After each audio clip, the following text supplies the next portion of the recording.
Third টি-20 match, ওটা কোনো match ছিল না, কোনো মিরাক্কেল ছিল না, কোনো মানে প্যারালাল ইউনিভার্সের কোনো অন্য একটা ম্যাচ ছিল, মানে যেখানে সমস্ত কিছুই আমরা দেখেছি।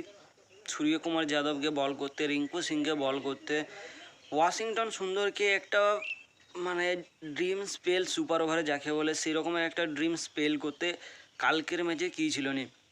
অন্যান্য অন্যান্য টিম হলে কী করে, যারা তাদের পারফেক্ট বোলার হয় বা বেস্ট বোলার হয় তাদেরকেই দেয়, যেখানে 6 বলে 6 রান দরকার, মোটে 6 বলে 6 রান দরকার, সেখানে ক্যাপ্টেন সূর্যকুমার যাদব বল করতে যায় এবং 6 বলে সে 5 রান দিয়ে 2 উইকেট তুলে নেয় এবং 1 রানের জন্য ম্যাচটা সুপার ওভারে চলে যায়। সুপার ওভারে যে শ্রীলঙ্কা মোটে মানে কী বলবো, কুশল মেন্ডিস 1 রান করে, ওয়াশিংটন সুন্দর পরপর 2টো উইকেট নেয়। সুপার ওভার শেষ, সূর্যকুমার যাদব প্রথমেই ব্যাট করতে যায় এবং মহেশ দীক্ষানের প্রথম বলে 4 মেরে ম্যাচেই শেষ করে দেয়। হ্যাঁ, কালকের ম্যাচে শ্রীলঙ্কা প্রথমে আমাদেরকে যেভাবে কাবু করেছিল, মানে প্রথমেই, আর ভাই সত্যি কথা বলতে সঞ্জু স্যামসনের জন্য এবার দয়া লাগছে যে ভাই তুই মানে সঞ্জু স্যামসন ডাগ আউটে বসে থাকে, ওখানেই মানে সঞ্জু স্যামসনের পারফেক্ট জায়গায় যেখানে আউট হওয়ার কোনো সম্ভাবনা নেই। পরপর 2 ম্যাচে সে একটাই তো গোল্ডেন ডাক মেরে যায় এবং কালকেরটা না হোক গোল্ডেন ডাকও হয়নি, সিলভার ডাকও হয়নি, যাকে ব্রোঞ্জ ডাক দেওয়া যেতে পারে। তো সঞ্জু স্যামসন এমন একটা প্লেয়ার যাকে 3টা ম্যাচে সুযোগ দেওয়া হলে একটা ম্যাচে পারফর্ম করবে এবং বাকি 2টো ম্যাচে সে আউট হয়ে ফিরেছে, মানে এটা তো কন্টিনিউ সে সুযোগ পেলো, সেটা কাজে লাগায় না। এবং সঞ্জু স্যামসনের যারা ফ্যান আছে, জাস্টিস ফর সঞ্জু স্যামসনকে চান্স দেওয়া হয়নি, এ দেয়নি ও দেয়নি, ভাই চান্স দিলেও যদি পারফরমেন্স না দেয় তাহলে তুমি যার ফ্যান তাকে কীভাবে আর সুযোগ দেওয়া হবে। কালকের ম্যাচে শ্রীলঙ্কা টসে জিতে এবং টসে জিতে বল করার সিদ্ধান্ত নেয় এবং শ্রীলঙ্কার সিদ্ধান্তটা পারফেক্ট ছিল, যেখানে ইয়াশাসবি জয়সওয়াল আউট হয়ে যায়, সূর্যকুমার যাদব আমাদের কি বলে বেস্ট প্লেয়ার সঞ্জু স্যামসন সমস্ত ব্যাটাররা ফ্লপ হয়ে যায়। সেখানে একমাত্র শুভমন গিল যে প্রথম থেকে লেগে থাকে এবং শেষের দিক থেকে রিয়ান পরাগ এবং ওয়াশিংটন সুন্দর, এই 3জনে কালকে টিম ইন্ডিয়ার হয়ে সবচেয়ে বেশি রান করে এবং 3জনে পারফেক্টলি একটা কম্বিনেশনে রান করে, যার জন্য আমরা 137 রানে পৌঁছাতে পারি 9 উইকেট হারিয়ে। আমাদের থেকে শ্রীলঙ্কা ভালো খেলে, তারা 137 রান করে 8 উইকেট হারিয়ে। মানে আমি তো কালকে মানে সিরিয়াসলি বলতে শ্রীলঙ্কায় পৌঁছে যখন আমরা আমাদের সমস্ত ব্যাটারদেরকে বল করতে দেখি, আমরা ভাবি মজা হচ্ছে, হার্দিক পান্ডিয়া স্পিন করছে, সূর্যকুমার যাদব স্পিন করছে, আমরা যেটা সিরিয়াসলি ভেবেছিলাম এরা মজা করছে, এরা প্র্যাকটিস সেশনে বাড়তি এরকম একটু বল করে এনজয় করছে। কিন্তু কালকের ম্যাচে সত্যি গৌতম গম্ভীর প্রমাণ করে দিয়েছে যে ভাই কেউ পারফেক্টলি ব্যাটার না, কেউ পারফেক্টলি বোলার না, সবাই অলরাউন্ডার। মানে সবাই আমাদের ওয়েস্ট ইন্ডিজের মতোই, যেরকম ওয়েস্ট ইন্ডিজের সমস্ত প্লেয়াররা অলরাউন্ডার হয়, আমাদের সমস্ত প্লেয়াররাও অলরাউন্ডার হয়ে যাবে ধীরে ধীরে। মানে কেউ ব্যাটার বা কেউ বোলার বলে কোনো কিছু না ভাই, ব্যাটার হলেও বল করতে হবে এবং বোলার হলেও ব্যাটে রান করতে হবে, এইটাই হচ্ছে কোচ গৌতম গম্ভীরের মেন স্ট্র্যাটেজি। কালকের ম্যাচটা কীভাবে জিতেছি আমি নিজেও বিশ্বাস করতে পারছি না। এরকমও ম্যাচে হতে পারে যেখানে একজন পাতি ব্যাটসম্যান, টি-20 সেরা ব্যাটসম্যান সূর্যকুমার যাদব, তাকে কালকে ব্যাট করতে মানে ব্যাটে জানা রান করেছে, সে কালকে বল করে বসিয়ে দিয়েছে। সূর্যকুমার যাদব 6 বলে 6 রান দরকার, সেটা ডিফেন্ড করে 2 উইকেট নিয়ে নেয়।